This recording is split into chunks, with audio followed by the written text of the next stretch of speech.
Thank you, Scott. Ohio's latest death penalty execution will likely end up now in a federal courtroom.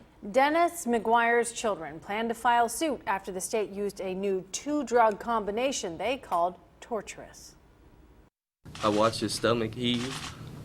I watched him try to sit up against the straps on the gurney. It appeared to me he was fighting for his life but suffocating. Dennis McGuire Jr. says he watched his dad's agony for 19 minutes. He, his wife Missy, and his sister Amber say they watched helplessly as their dad convulsed and appeared to gasp for breath. Some execution witnesses describe Dennis McGuire Sr. as first falling unconscious. McGuire says he has no doubt his father felt pain and agony. You could hear my dad playing on the other side of the glass, how loud of the noises he was making. I saw him laying on the table, just gasping for his air.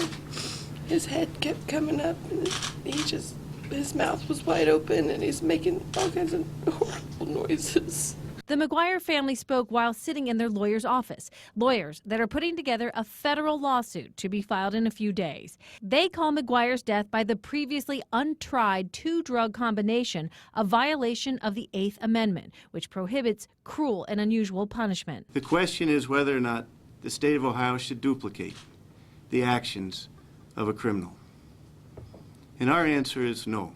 Ryan says Ohio's procedure made victims of McGuire Sr., his family, state employees that carried it out, even the witnesses. We asked whether the suit took the focus from Joy Stewart, the newly married and 8 months pregnant woman that Dennis McGuire Sr. raped and stabbed in 1989. We had 2 rooms full of people watching him suffer and be tortured to death. She didn't.